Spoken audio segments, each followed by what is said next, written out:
वोर्थेन एक ऐसा राज्य था जहां राजा कभी नहीं मरते थे, क्योंकि उनकी आत्माएं एक शापित मुकुट क्रिम्सन क्राउन में कैद हो जाती थीं। आज रात ये मुकुट फिर से एक नया शिकार चुनेगा। कहानी की शुरुआत होती है पुराने राजा एल्ड्रिक से, जिसने अमृता की लालसा में एक अंधेरी शक्ति से सौदा किया और अपने ही खून से एक मुकुट को शापित बना डाला। ये क्रिम्सन क्राउन राजा को अमृता देता था, लेकिन बदले में उसकी आत्मा को कैद कर लेता। धीरे धीरे हर राजा एक भूतिया रूप में बदल जाता। पूरे राज्य में सूखा पड़ गया, फसलें मुरझा गईं और जानवर राक्षस बन गए। लोग डर के साए में जी रहे थे, क्योंकि जो इस मुकुट के खिलाफ बोलता वो रातों रात गायब हो जाता। अब बारी थी राजकुमार केल की। उसने कभी राजपाट नहीं चाहा था, लेकिन जब उसके पिता होलोकिंग मरते हैं तो मुकुट खुद उसके पैरों में आ गिरता है।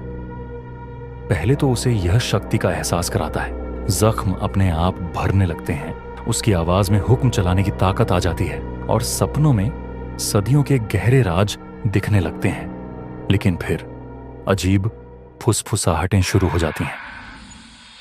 हमारे बिना तुम कुछ नहीं, क्राउन भूखी है, विद्रोह को जला दो। आईने में उसे परछाइयां दिखती हैं। उसका चेहरा पीला पड़ने लगता है, नसें काली हो जाती हैं। वह अंदर ही अंदर टूटने लगता है। तभी एक विद्रोह खड़ा होता है, जिसका नेतृत्व करती है एलारा, एक बुद्धिमान युवती जो जानती है कि इस शाप को खत्म करने का एक ही तरीका है, क्राउन को नष्ट करना। लेकिन ऐसा करने से हर शाही वंशज मारा जाएगा, यानी केल को भी मरना होगा। अब केल खड़ा है ब्लैक स्पायर की चोटी पर। क्राउन उसके माथे को जला रहा है। पीछे से आत्माएं उसे आदेश देती हैं, विद्रोह को खत्म कर दो। एलारा चीखती है, अगर तुम टूट भी जाओ तो भी इस शाप को तोड़ दो।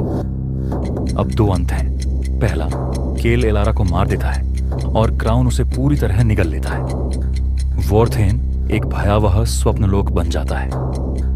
क्राउन हमेशा जीतता है। दूसरा, केल खुद को बलिदान कर देता है और मुकुट को तोड़ देता है। शाप टूट जाता है, राज्य फिर से खिल उठता है, लेकिन इतिहास से केल का नाम मिटा दिया जाता है।